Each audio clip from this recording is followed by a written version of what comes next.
Hey, Betty, ladies and gentlemen, boys and girls. What? We're back again.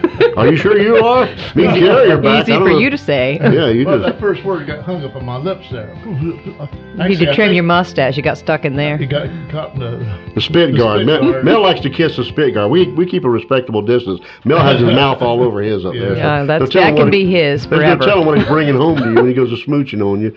Everybody else puts their thanks mouth a lot. leftovers. Thank you very much. Yeah. Well, germs only live so long, so Yeah, you have other people's dead germs. At least they're not live. Next time you feel something drop off my whiskers, you don't even have to ask what it was. Okay. You can probably leave some in the screen there, too. Thanks for that visual. Chewing tobacco stains and bubble gum and everything else. Well, we're back for segment 3. We were talking about buses a while ago, and we're going to sort of roll that over into summertime stuff because summer's here. School is out. Yes. So we only got 10 minutes, so we better get talking. Well, back when I was in high school, and I had a friend named Fred. And There you go. I know Fred. Letters, met Fred many times. I like Fred. Yeah. And, Fred and Mel. Fred and I, all I can remember about summer is going down to the viaduct or the levee, going to the levee without a Chevy. Without a Chevy? And the levee Was it dry? No, there was water down there in the levee. We'd go swimming in the levee, and swinging off the trees and everything. And one time, my friend Fred was always getting hurt when he was around me. And one time, Really? I had a little moped, motorcycle, just a little Harley motorcycle, a little 90 cc. The Melmobile. Yeah, and I had Fred on the back, and we was going along the levee, Uh-oh. and got off the levee, and I was heading down towards the water. So I was long-legged, and Fred wasn't, so I just hopped off the moped And let it go? the motorcycle, and Fred's hanging on to the back seat. And I can still see this face. This look he's given me. And you wonder why he got hurt every time he was around you? I hate you. Did he go all the way in the water with it? Well, no. Fred. He fell off and he fell over. He fell off, yeah. And he's still your friend. Well, yes, he is. I think so. Boy, he never got around much. He ended up on crutches one time. Had his ankle in a Well, I believe you. one time. That wasn't your fault. He was just accident prone, wasn't he? Yeah, I think he was. But that time was your fault. Yeah. But between going to the levee and swimming and playing canasta, we played canasta at his house. Kids playing canasta? Summer. That's rare. With his mother, his sister, him, and me. Wow. And occasionally when his Uncle George was there. That'd be a long summer.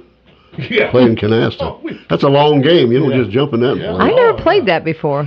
Oh, boy. 4 decks. Oh, my I know you goodness. did. No wonder it's a long game. Get Royce to teach you a similar game called hand and foot.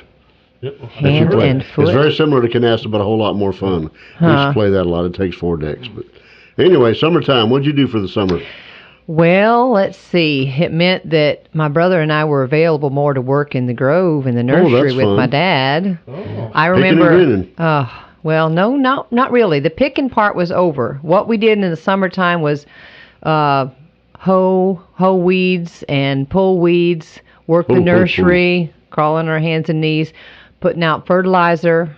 We used to put it out by hand. My dad used to get bags of fertilizer for the Grove in 100-pound bags, of paper bags. Goodness. And we'd have to, I was usually in the big truck. He had a big old truck. And then we had it in there stacked up. And I had to wrestle those bags out and dump them in a big old number 10-gallon wash tub and keep the buckets full while everybody else was putting that fertilizer out by hand. One time my mother and I were out fertilizing, it was just the two of us. I'm not sure where my dad was, but she and I were out working. And with the little pickup truck, little Grove truck, Right. And those bags came in. They were red, and the pull-off tear strip was black. Yes. And one time I just opened a bag and I looked at it and I thought, that looks like a snake. Oh, and boy. Here comes my mama walking up to the truck, and I threw it down between her feet and yelled, "Snake!" And she chased me halfway across the Grove. She was so 2 mad. days later. No, she never caught me. You're devilish. You were devilish. Oh, my gosh. No wonder she left you with that school bus. Left you behind. Oh, my goodness. And another time we were out there doing the same thing, I think. We were working and it was in the old truck. Now, this was the truck that I learned to drive on. It was a 1959 Ford, 3 in the tree. Really, it was not roadworthy. I mean, it was really rough. And we didn't have any doors because we'd taken the doors off so we could get in and out quickly. It was a Grove truck. Wow. And it didn't have any brakes either. Oh, in order to stop it, you had to, throw an anchor out. Let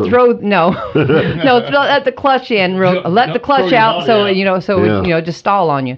Anyway, I was just learning to back up and turn, and I kind of got mixed up, and where we were turning was real close to the culvert. And my mama saw what was happening. She said, "Stop!" And I didn't know what to do, so I just sort of jumped out and left it hanging over the culvert. The back wheels were hanging over the culvert, and she was so mad because she had to go get the other truck so we could pull it out. Anyway, yeah, it was quite the interesting family farm that we had. How was she going to stop with no brakes anyway? She's hollering stop I don't know. It was. I was 12 when I started driving. So it was just a Grove truck. So down in the middle. Well, you cut a hole in the floor like Fred Flintstone. You could have probably just stomped real hard and done that. Probably. So yeah, that was you had quite fun exciting. Summers, huh? Yeah, but we went to the beach a lot. We You did? Your daddy took you to the beach? Yeah, we went to the beach lots of times. We go fishing over at Lake Okeechobee. We go fishing not at the beach, but we'd go fishing over at Lake Okeechobee. Yeah. And we would I remember taking the youth group with my parents would take the youth group from church, teenagers there, and we go swimming. That was a lot of fun. My brother always got to spend a week in Fort Lauderdale with our friends. Ooh. And I was always jealous, so I never got to go. A lot of beach down there. Oh yeah. That's where we were from originally, so we had family friends there that we were close to. So that sure ain't the same Fort Lauderdale. No, it was different then. We were going back there in the 50s and 60s. I had an aunt live down there, so it ain't even the same place. Yeah, it's not. It's probably down there when you was.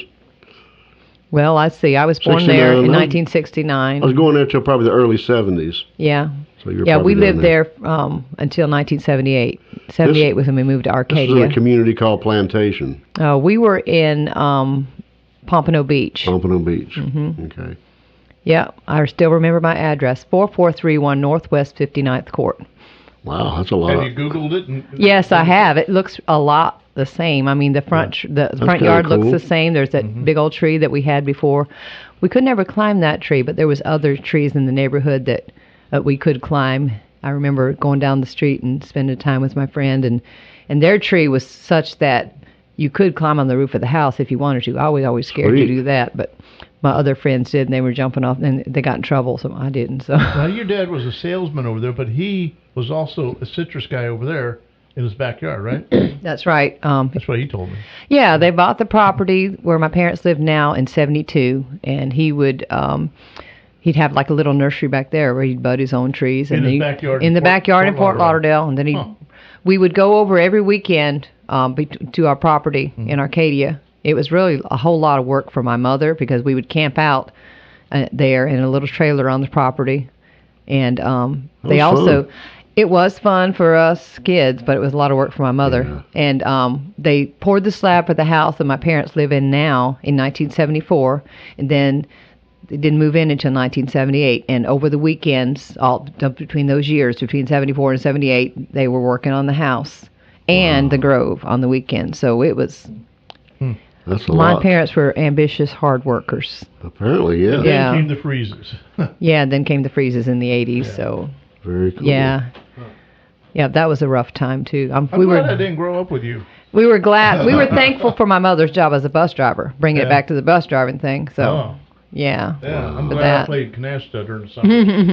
Canasta. King of canasta. Yep. How long did she say we had?